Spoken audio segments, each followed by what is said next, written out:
नमस्कार, news capital express में आपका स्वागत है। बुलेटिन की शुरुआत करते हैं खास खबरों के साथ। मध्य प्रदेश के पूर्व मुख्यमंत्री दिग्विजय सिंह मानहानि के इस मामले में शनिवार को जिला अदालत में पेश हुए। भोपाल कोर्ट के जज विधान माहेश्वरी की कोर्ट उन्होंने मानहानि मामले में जमानत ली।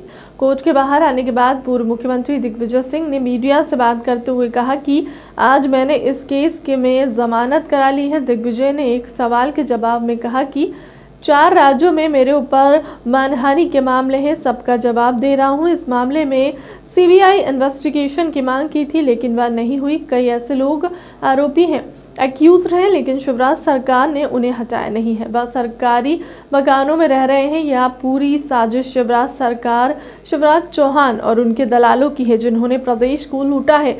इस मामले में वही लोग हैं जिन लोगों ने व्यापम की दलाली की है।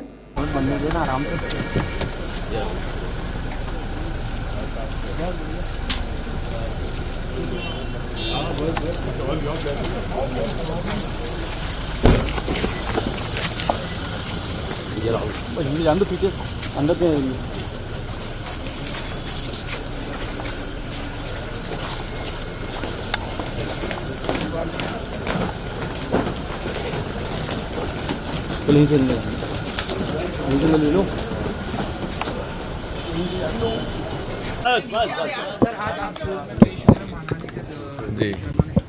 जी हाँ, ऐसा है। मेरे करीब 4 राज्यों में मानहानि के प्रकरण चल रहे हैं, क्योंकि इनके पास और कुछ तो है नहीं, तो इसलिए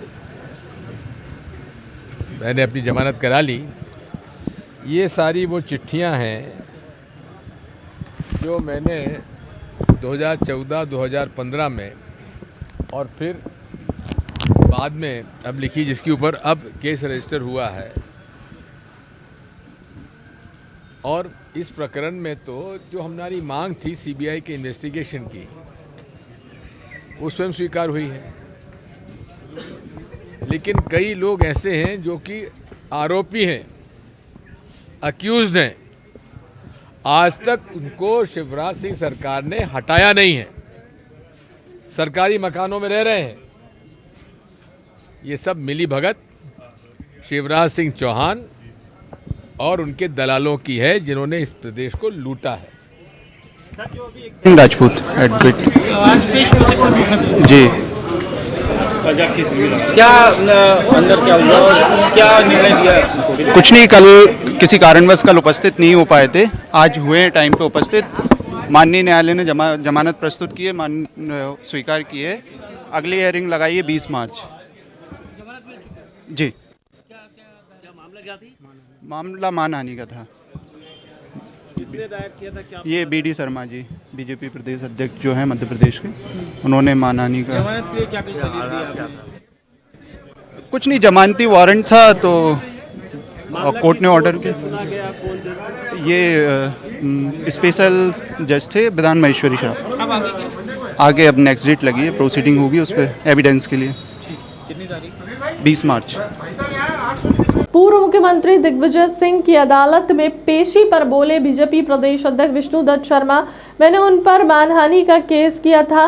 5 दिसंबर को कोर्ट ने उन पर एफआईआर के आदेश दिए थे। आज उन्होंने उस पेशी में जमानत ली है, लेकिन उन्हें उस वक्तव्य पर जवाब देना होगा। दुर्भाग्य इस बात का है कि ऐसे लोगों को इसमें ही आनंद आता है। उन्होंने कहा कि मेरे ऊपर इस तरह के कई राज्यों में चल रहे हैं, इसलिए इस प्रकार की छल कपट की राजनीति करने के आधार पर अपने आप को बनाए रखने का शौक है। इसके लिए उनको मुबारकबाद देता हूं, लेकिन अब वे देश और समाज अप्रासंगिक हुई। कांग्रेस के इस प्रकार के नेतृत्व के झूठ और छल कपट की राजनीति को जनता और न्यायालय भी पेश देख रहा है। न्यायालय इसको ठीक भी करेगा। उनकी एक आदत बन गई है इस देश के अंदर, हर किसी पर आरोप लगा करके मीडिया की चर्चाओं में आना। मैंने उनके ऊपर मानहानि का केस किया था। 5 दिसंबर को माननीय न्यायालय ने उनके ऊपर मानहानि के केस में एफआईआर दर्ज करने के आदेश दिए। आज उन्होंने उस पेशी में जमानत ली है, लेकिन उन्हें अपने उस वक्तव्य पर कोर्ट के सामने अभी जवाब देना पड़ेगा और ज़रूर देना पड़ेगा। लेकिन दुर्भाग्य इस बात का है कि ऐसे लोगों को इसमें ही आनंद आता है कि उन्होंने आज कहा कि मेरे ऊपर तो देश के कई राज्यों में इस प्रकार के केस चल रहे हैं।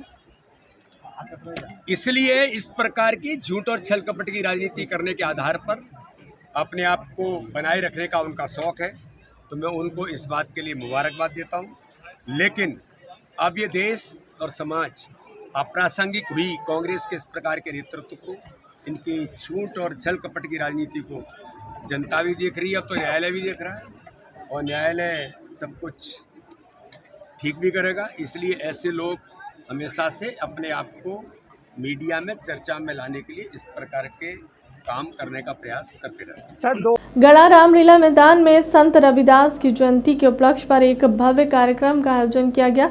उस मौके पर केंद्रीय मंत्री प्रहलाद सिंह पटेल भी शामिल हुए, जिन्होंने अपने संबोधन के दौरान कहा कि संत रविदास ने भारतीय अध्यात्म और विज्ञान को विस्तार दिया है, साथ ही सामाजिक समरसता का संदेश दिया था। और ये बताया गया कि समाज के दलित वर्गों के लोग आगे आकर समाज के विकास में सहायक बने। स्वयं कृष्ण भक्ति में लीन मीरा ने भी संत रविदास को अपने गुरु के रूप में स्वीकार किया था।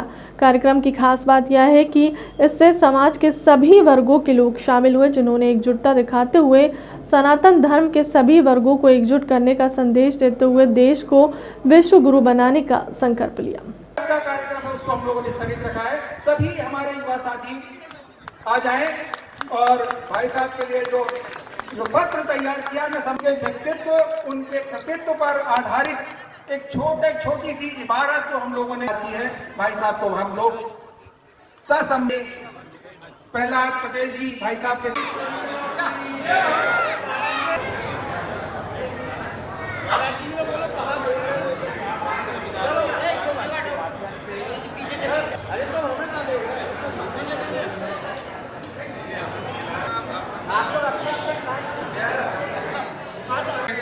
मुख्य अतिथि माननीय प्रहलाद पटेल भाई साहब, केंद्रीय राज्य मंत्री जल शक्ति एवं खाद्य प्रसंस्करण उद्योग, भारत सरकार।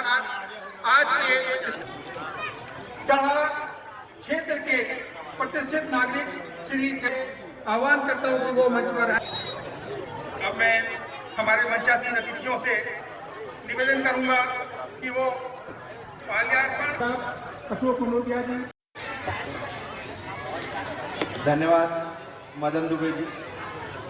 संत रविदास जयंती के अवसर पर आयोजित इस गरिमामय कार्यक्रम में उपस्थित माननीय मुख्य अतिथि प्रहलाद सिंह पटेल जी, केंद्रीय कार्यक्रम के विशिष्ट अतिथि हमारे पथ प्रदर्शक रामलीला समिति गढ़ा एवं अन्य सम्मानित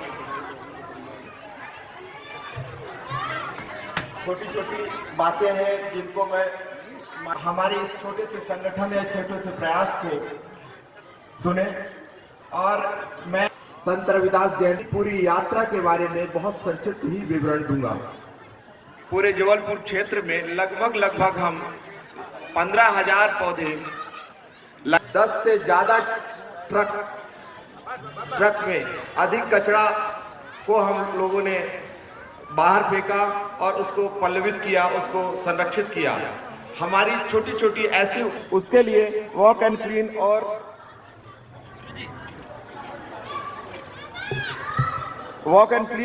उन चीजों को ठीक कर पाए।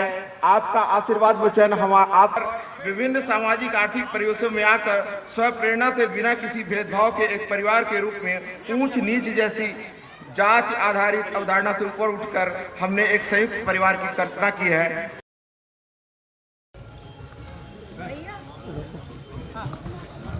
संत रविदास जी की जयंती पर उनके चरणों में मैं नमन करता हूँ। 7 शताब्दी पहले जिन्होंने भारतीय आध्यात्म को, ज्ञान को और भक्ति की परंपरा को जो संबल दिया है, वो जो उनका संदेश था, उस संदेश का हम पालन करें। और हमेशा से हमारे जितने भी महापुरुष और संत परंपरा के लोग हैं, उनने कभी वर्तमान की जाति व्यवस्था को नहीं माना और इसलिए भेदभाव होना नहीं चाहिए। और मैं संत रविदास जी के बारे में सिर्फ इतना ही कहूँगा कि स्वयं भक्ति की शिरोमणि मीरा जब उन्हें अपना गुरु मानती है, तो मैं समझता हूँ कि संत रविदास जी की उस परंपरा को नमन करने के साथ उसका हम अनुकरण करें और मन में अगर समरसता का भाव लेकर आएंगे तो ये भारतीय सनातन की सबसे बड़ी सेवा होगी, भारत माता की सबसे बड़ी सेवा होगी। उमा भारती जिस तरीके से शराब नीति को लेकर विरोध कर रही है, चलिए तो उसके साहब, पीछे नमस्कार। कांग्रेस ने भी एक लगाया है कि भ्रष्टाचार गंदगी भी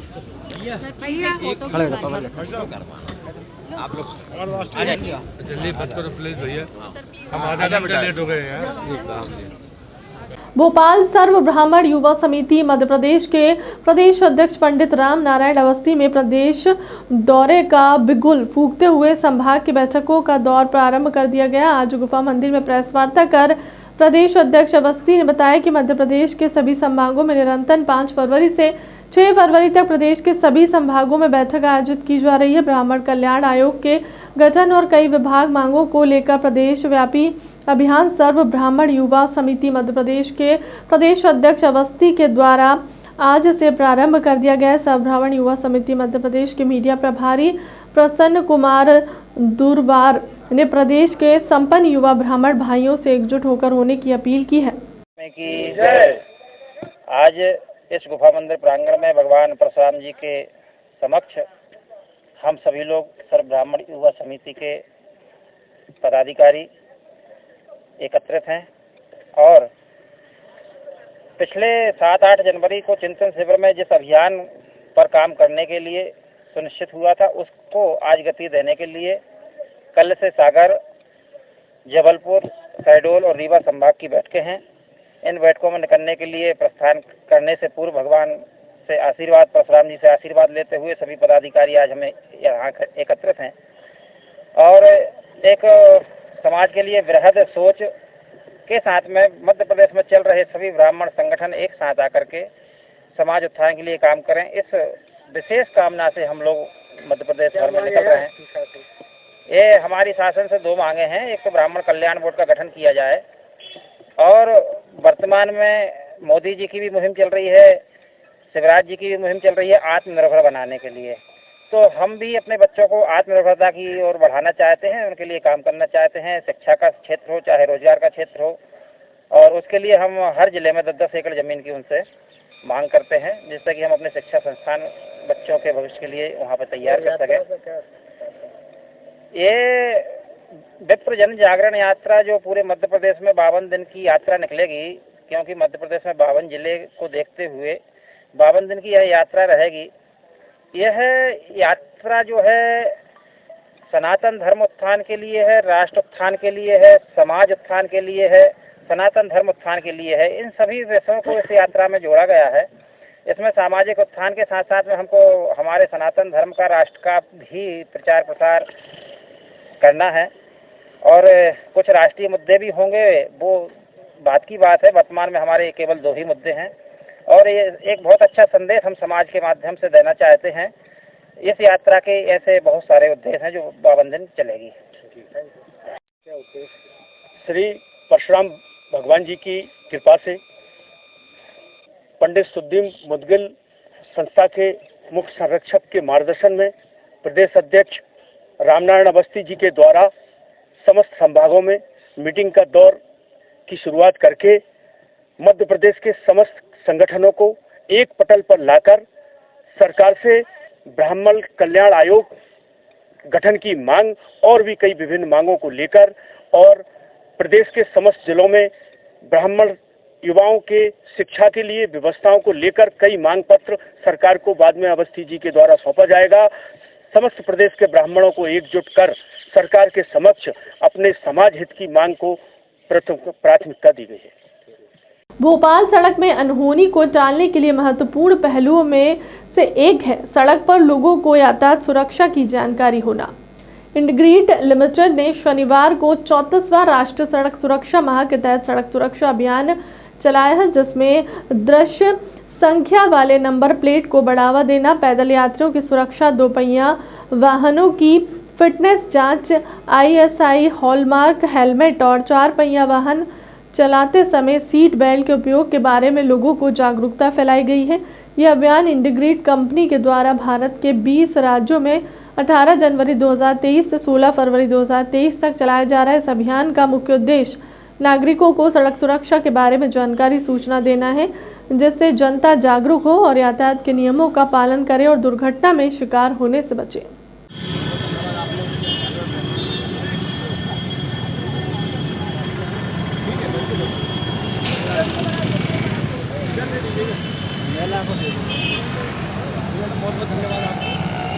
आप थोड़ा पीछे आ बेटा, कहाँ घुसा जा रही है? अच्छा, आप भी बना रहे हो? नहीं, तू भी बना रही है क्या अकेला? अरे तो मेरे से ले लेना ना।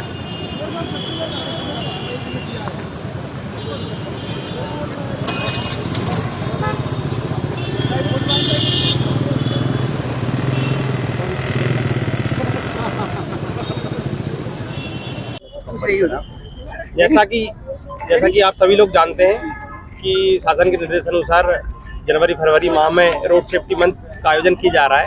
इसी तारतम्य में आज इंडिग्रेंट जो कंपनी है प्राइवेट लिमिटेड, इसके द्वारा आज यातायात पुलिस के साथ मिलकर बोर्ड ऑफिस चौराहे पर यातायात जागरूकता अभियान चलाया गया।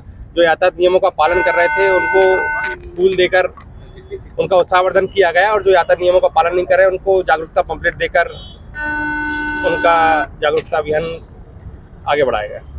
जिन्होंने सीट बेल्ट लगाए थे आपने फूल दिए, जिनने हेलमेट लगाए थे आपने फूल दिए, जिनने नहीं लगाया उनके लिए क्या? उनको हमने जागरूकता पंपलेट दिए हैं ताकि वो इस पंपलेट में लिखी हुई जानकारी को पढ़ लें, जो कि इनके इंडिग्रेंट द्वारा छपवाए गए हैं।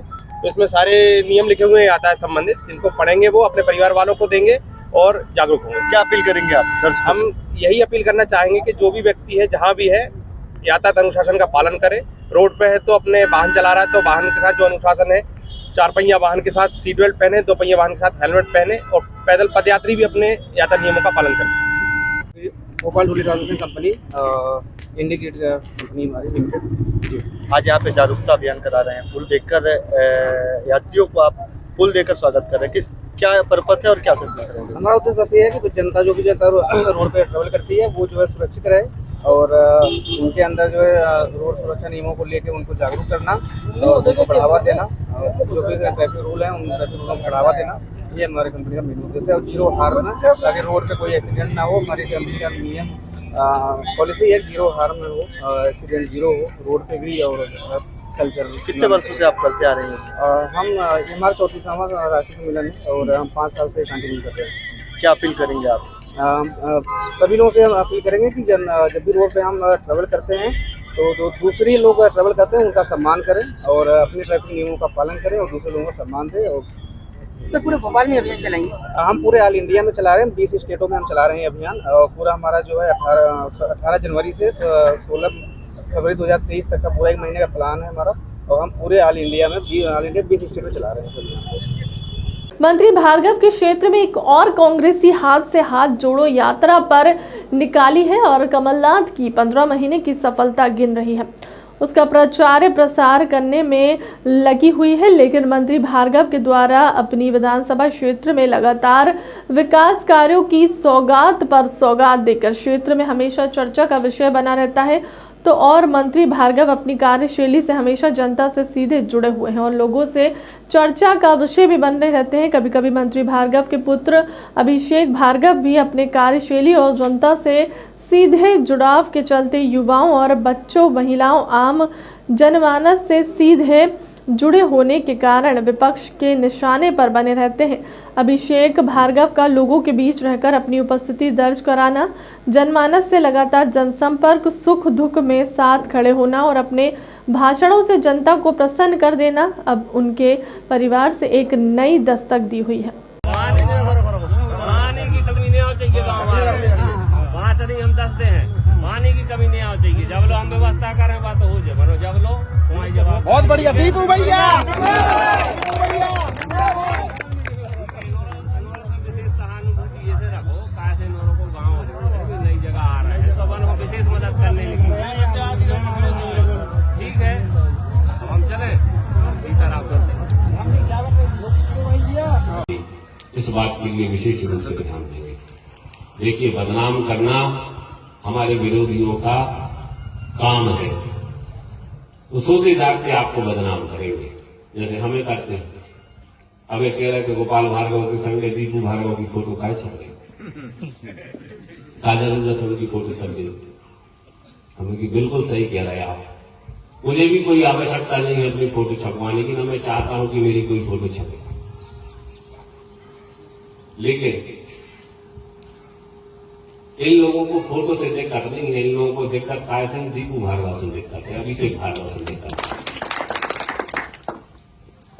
हमने इनसे कही कि यार तुम्हारे हमसे ईर्ष्या काय कर रहे, हम तो कोलगेट लेवे जाओ तो उनके संग जो ब्रश फ्री मिला तो ले आए, निर्मा लेवे जाओ तो फेयर एंड लवली फ्री मिला थे हम भी आए, तुम्हें अलग से कोई पैसा तो लग नहीं रहा। दीपू भार्गव की सेवा, जो दीपू भार्गव आपकी सेवा कर रहा हो, उगेला ने दीपू भार्गव को कोई वोट तो देने नहीं है। वोट कौन को देने, वोट कौन को देने, अभी तक कौन को वोट दे, गोपाल भार्गव को। तो एक वोट की कीमत पे एक घर से 2 जने आपके चरणों की सेवा करने के लाने मिल गए तो बाकी खराब होगा। नहीं हो पंजाब हाँ अबे कैसे मरन हमारे अबे न जान दे जो लो पंजाब हो न जीते हो, जो लो न जान दे हैं आओ वो न जान दे अबे हमारे हमारे बगार में नहीं जुड़ रहा बस तो छठे 80 हाँ जा सब दे हैं, जब तुम दे सब दे हैं, काय नहीं देने। हाँ भैया कह रहे हैं महीना बंद है, महीना बंद है सब जगह। 1000 रुपया हो जाए पेंशन के। बाबू कांग्रेस की सरकार बनी थी 1.5 साल की, 300 रुपया मिला थी पेंशन, 600 रुपया करी थी कांग्रेस ने, 600 दोनों मिला तो ये पता करी मिला पंजाई बार होने दाई थी।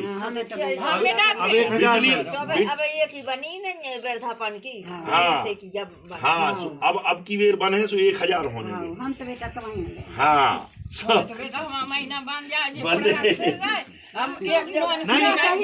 भाई साहब ऐसी बहू घर कहते रहे हैं तो पूरा जगाओ ने तुम्हारी तक सीमित नहीं रखने, सबसे कहने जा के रहे हैं ये भाऊ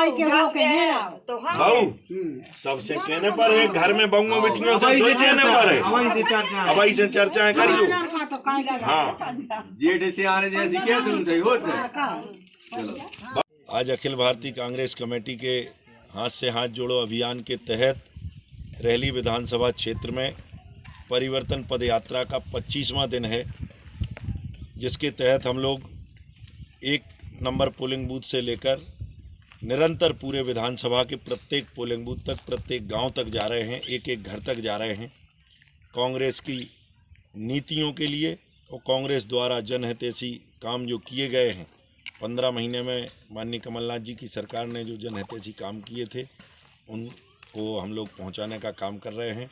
और आगामी 2023 में मध्य प्रदेश के अंदर कांग्रेस की सरकार बने, रहली विधानसभा क्षेत्र में परिवर्तन हो, प्रदेश में परिवर्तन हो और 2024 में देश में परिवर्तन हो, इसके लिए हम लोग प्रयासरत हैं। हमारे सभी साथीगण, भाई BD पटेल जी, मुबारक भाई, सभी लोग हम लोग साथ में चलकर एक घर और एक व्यक्ति से मिलने का प्रयास कर रहे हैं। मैं सवाल तो रोज पूछ रहा हूं, लेकिन वो कमलनाथ जवाब नहीं दे रहे हैं। केवल एक टीम बैठा दी है जो कुछ भी बोलती रहती है। आज हमारा सवाल है, कांग्रेस और कमलनाथ ने वादा किया था कि सरदार वल्लभ भाई पटेल किसान पुत्र स्वावलंबन योजना शुरू करेंगे और इस योजना में कहा कि कृषक परिवार से जो शिक्षित बेरोजगार हैं उनको जोड़ेंगे। ये भी वादा किया था कि रियासती ब्याज पर 5 वर्ष के लिए बैंकों के ऋण उपलब्ध कराएंगे। बिजली में कृषि प्रयोजना के लिए 25% की छूट देंगे। सिंचाई पर में छूट देंगे। उपज के विक्रय में की स्वतंत्रता और मंडी कर में छूट देंगे। क्यों उन्होंने 1.25 साल में किसान पुत्र स्वावलंबन योजना वचन देकर चालू नहीं की, ये मैं नहीं किसान भी पूछ रहा है। आज हमारा सवाल है, कांग्रेस से और कमलनाथ जी ने ये वादा किया था कि सरदार वल्लभ भाई पटेल किसान पुत्र स्वावलंबन योजना वो शुरू करेंगे और उस योजना में उन्होंने ये कहा था कि कृषक परिवार के शिक्षित बेरोजगार जो स्नातक हैं उनको जोड़ेंगे, कई तरह की चीजें उन्होंने कही थी, लेकिन रियायती ब्याज पर 5 वर्ष के लिए बैंकों से ऋण उपलब्ध कराएंगे। बिजली में कृषि प्रयोजन के लिए 25% की छूट देंगे, सिंचाई कर में छूट देंगे, उपज के विक्रय की स्वतंत्रता और मंडी कर में छूट देंगे। क्यों उन्होंने 1.25 साल में किसान पुत्र स्वावलंबन योजना वचन देके लागू नहीं की? केवल मैं नहीं, किसान भी पूछ रहा है। क्या है, ग्रामीण और शहरी क्षेत्रों में ऊर्जावान ऐसे युवक और युवतियां, बेटे बेटियां तैयार करना जिनमें विकास की बेहतर समझ हो और जो क्षेत्र की समस्याओं को पहचान कर उनके निवारण के लिए निर्णायक पहल कर सके। आज वो सारे 22,000 छात्र यहाँ आ रहे हैं, मैं उनके साथ संवाद करूंगा।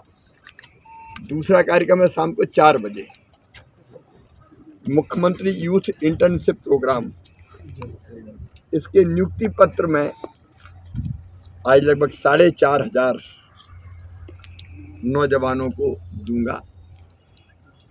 ये अद्भुत कार्यक्रम है। जो विकास और जन कल्याण की योजनाएं हैं उनको बढ़ावा देने का काम ये करेंगे। डेवलपमेंट सेक्टर में युवाओं को प्रोफेशनल एक माहौल मिले, वातावरण मिले, उस वातावरण से अवगत कराएंगे।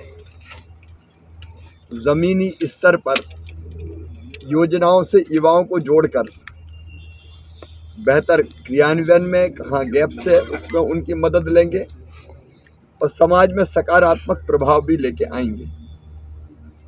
युवा इंटर्न्स को उनके कौशल में वृद्धि के अवसर प्रदान कर भविष्य में रोजगार से भी जोड़ेंगे। हर विकास खंड में 15 इंटर्न होंगे और अभी 6 महीने के लिए काम करेंगे। आज उनको भी नियुक्ति पत्र भी दूंगा और उनसे संवाद भी करूंगा। फिर चुनाव खत्म हो जाएगा, फिर आप लोग इनको वापस बेरोजगार कर देंगे, स्टाइपेंड का। ये रोजगार है ही नहीं, ये तो रोजगार के अनेकों अवसर खोलने का प्रयास है और विकास और जन कल्याण में यूथ को जोड़कर बेहतर परिणाम लाने का प्रयास है। मैं सवाल रोज पूछ रहा हूं लेकिन जवाब वो दे नहीं रहे।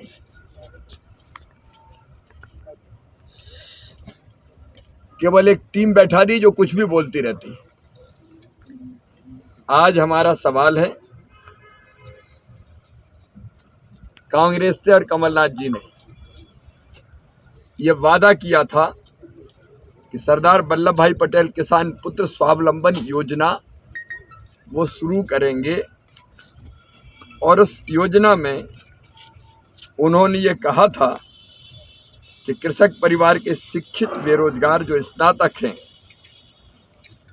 उनको जोड़ेंगे। कई तरह की चीजें उन्होंने कही थी, लेकिन रियायती ब्याज पर 5 वर्ष के लिए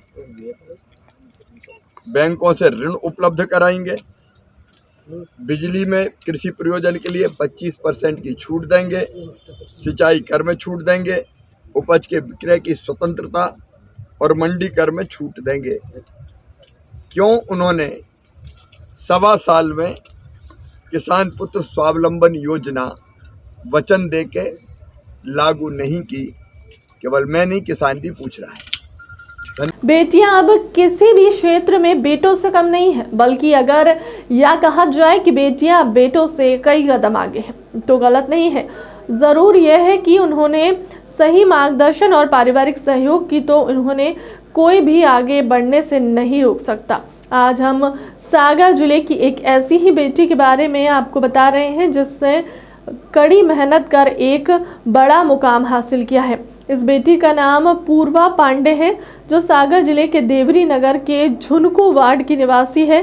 पूर्वा पांडे के पिता श्याम सुंदर पांडे देवरी के गोपालपुरा प्राथमिक शाला में शिक्षक हैं और इनकी मां एक गृहिणी है। पूर्वा की एक छोटी बहन भी है जो वर्तमान में अध्ययनरत है। आपको बता दें कि पूर्वा पांडे ने पहले ही प्रयास में संघ लोक सेवा आयोग की संयुक्त भू वैज्ञानिक परीक्षा में पूरे देश में 65वां स्थान प्राप्त किया है। जो आपने इतनी बड़ी उपलब्धि हासिल की है, आपने कैसी तैयारी की?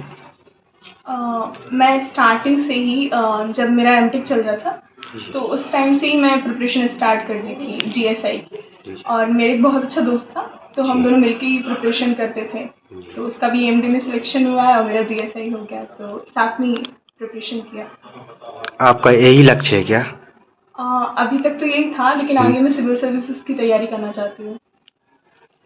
आपने कोई नृत्य किया तो किसने प्रेरणा मिली आपसे? मुझे मेरे कुछ सीनियर्स थे जो इस पोस्ट पे सिलेक्टेड हुए थे 2019 में, जब मैंने एमटेक ज्वाइन की थी। तो उस टाइम उन्होंने मुझे बताया कि ये ग्रुप ए ऑफिसर की पोस्ट होती है और जियोलॉजी के थ्रू जीएसआई और यूपीएससी में एंटर करना। तो उनके थ्रू ही मुझे पता पड़ा इस एग्ज़ाम के बारे में।